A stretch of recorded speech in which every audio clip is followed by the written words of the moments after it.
Nobody told you the electric car revolution was failing.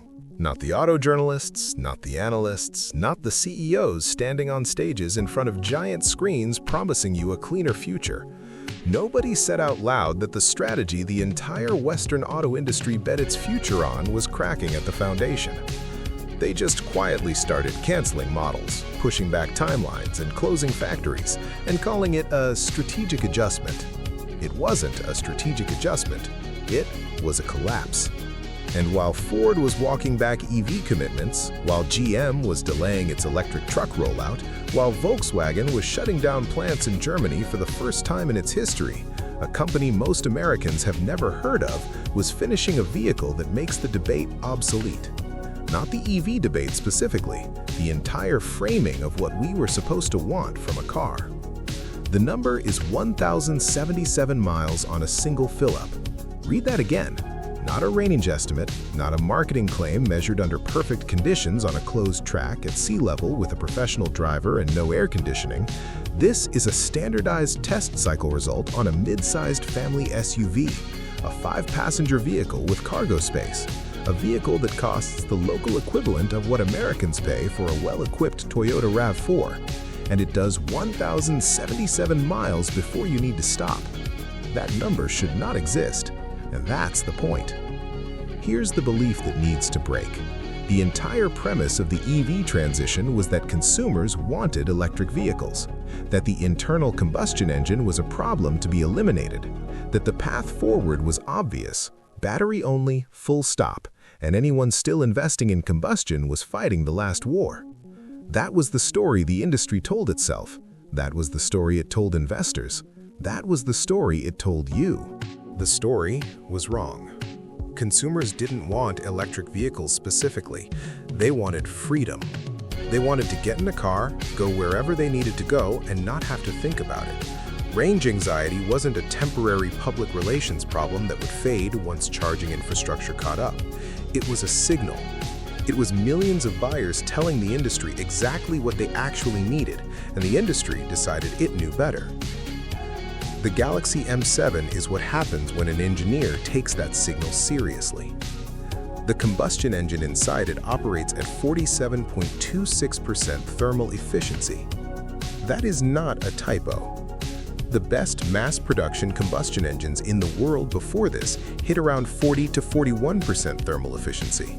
Toyota's best hybrid powertrain, the benchmark the entire industry has measured itself against for 2 decades, sits at roughly 41%. High-performance European diesel engines reach 43% under ideal conditions. Those numbers represent generations of refinement, entire research divisions, billions in R&D. They represent the ceiling of what the industry believed was physically achievable in a production vehicle. 47.26% doesn't raise the ceiling. It proves the ceiling was imaginary. Now here's where it gets genuinely disorienting. That record-setting engine isn't even the primary source of propulsion. In the Thor Hybrid 2.0 architecture, the combustion engine functions primarily as a generator. The wheels are driven almost entirely by electric motors, one on the front axle, one on the rear. What this means in practice is that the driving experience is essentially electric. Smooth, linear, instant torque, no gear shifts, no combustion roughness. The engine runs in the background, doing what it does better than any production unit in history, converting fuel into electricity at a level of efficiency that nothing else currently achieves. This is the contradiction that locks up your logic. More powerful and more efficient. Larger vehicle, lower fuel consumption. The combustion system exists to make the electric system better, and together they deliver something neither could achieve alone. When the battery is full, the vehicle runs electric. When the battery is depleted, the engine that takes over is the most thermally efficient production combustion unit ever built. Either way, the system wins. Strip out both battery packs entirely, fully discharged, 0 electric range remaining, and the Galaxy M7 returns 70 miles per gallon equivalent. Let that land. A Toyota Corolla, one of the most fuel-efficient conventional sedans in the world, gets around 35 miles per gallon in mixed driving.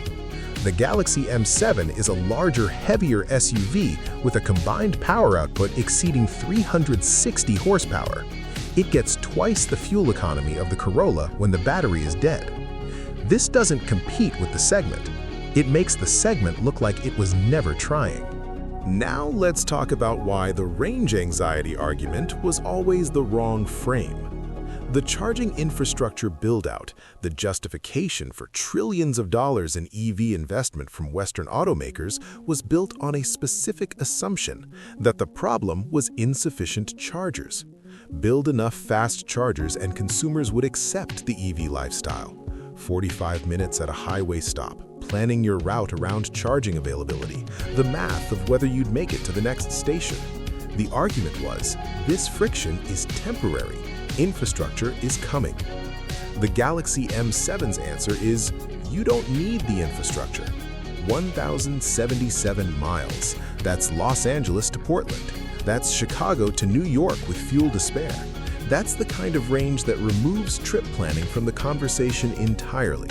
You leave when you want. You stop when it's convenient, not when the vehicle forces you to. You refuel in 4 minutes at any gas station that exists right now, today, without waiting for a network to be built around your purchase decision. This is not a technical specification. This is the end of range anxiety. And the companies that spent a decade promising that infrastructure would eventually solve the problem are now facing a vehicle that solved the problem a completely different way and did it at a price point that doesn't require the buyer to make a value statement. This isn't a premium environmental purchase. This is a practical family vehicle that happens to be the most fuel-efficient machine ever sold in its class. Here's what nobody is saying loudly enough. The onboard compute stack runs 128 TOPS of processing power for driver assistance systems, 11 cameras, 3mm wave radars, highway autopilot, automatic parking, urban navigation assist.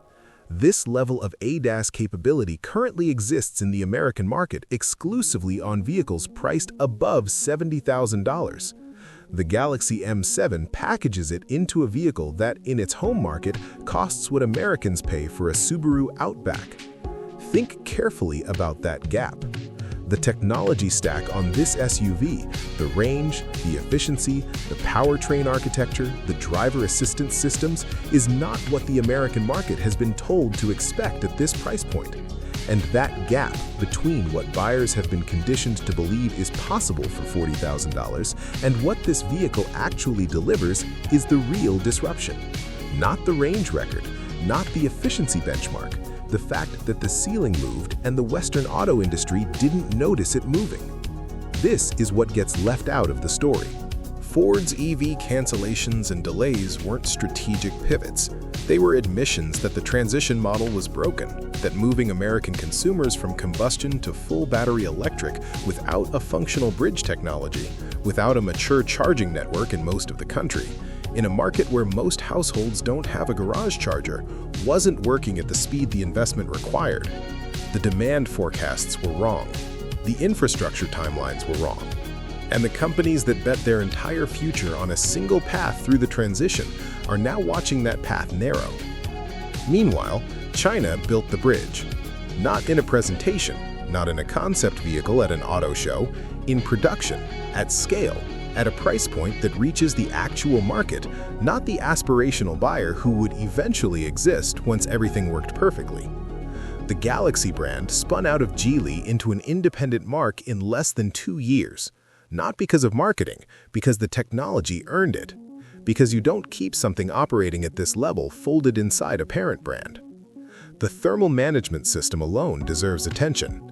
The onboard AI, Geely's iCloud Power 2.0 system, doesn't just manage current energy consumption. It learns. It tracks how you drive, where you drive, ambient temperature, altitude, and optimizes the power split in real time. In cold weather and at elevation, conditions where most hybrid and electric systems lose significant efficiency, the Galaxy M7's AI compensation reportedly recovers up to 15% of the efficiency loss. This is not passive management, it's active intelligence applied to the fundamental physics problem of energy. This doesn't improve energy management, It redefines what energy management means. The aerodynamics contribute to the same outcome, a drag coefficient of 0.26 on a vehicle nearly 2 meters wide and almost 16 feet long. 20 separate aerodynamic solutions integrated into the body design. This is a family SUV that moves through air like something significantly smaller. Every engineering decision in this vehicle point toward the same result: eliminate the excuse for inefficiency. Every gram of drag was a problem to be solved. Every watt of energy was tracked. The 50-watt wireless charging inside the cabin isn't a luxury feature. It's a statement about how seriously the designers took every energy interaction in the vehicle, down to how your phone charges while you drive. Here's what the Galaxy M7 actually makes obsolete. It doesn't just obsolete inefficient plug-in hybrids, though it does that completely. It obsoletes the argument that consumers need to accept a compromise to get efficiency. The compromise was never technically necessary. It was the result of engineering limitations that have now been overcome. Every PHEV that delivered mediocre electric range alongside a combustion engine burning 30 miles per gallon wasn't a transition vehicle. It was proof that the manufacturer hadn't figured it out yet. The Galaxy M7 is proof that figuring it out was possible, which makes the last decade of "we'll get there eventually" look like something considerably less charitable than optimism. It looks like an industry that licensed Toyota's hybrid technology, built around those constraints for 20 years, and called it progress. The licensing dependency kept Western manufacturers inside a box that someone else had drawn, and instead of engineering their way out of that box, they decided to jump to an entirely different technology, full electric, and claim the box no longer mattered. The box mattered because the infrastructure wasn't ready, because the range wasn't there, because the buyers who needed a vehicle for real-world use, not the urban early adopter with a home charger, but the person driving 400 miles to visit family in variable weather across states with spotty charging networks, those buyers were not served by full battery electric in 2024. The industry knew it. The cancellation announcements confirmed it. Those buyers are served by this. Here's the dimension of this story that most coverage is missing entirely. The Galaxy M7 isn't just a vehicle. It's evidence of a shift in where automotive innovation is actually happening. The premise, built across a century of dominance, was that German engineering set the efficiency standard, that Japanese reliability and hybrid expertise set the benchmark, that American scale drove the market.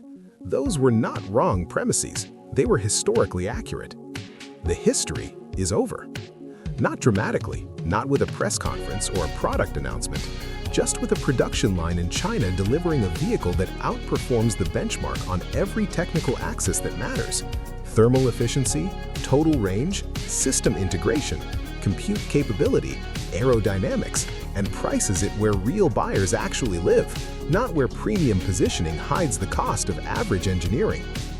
A Ford Explorer costs between $40,000 and $60,000 depending on trim. It gets around 500 miles on a tank.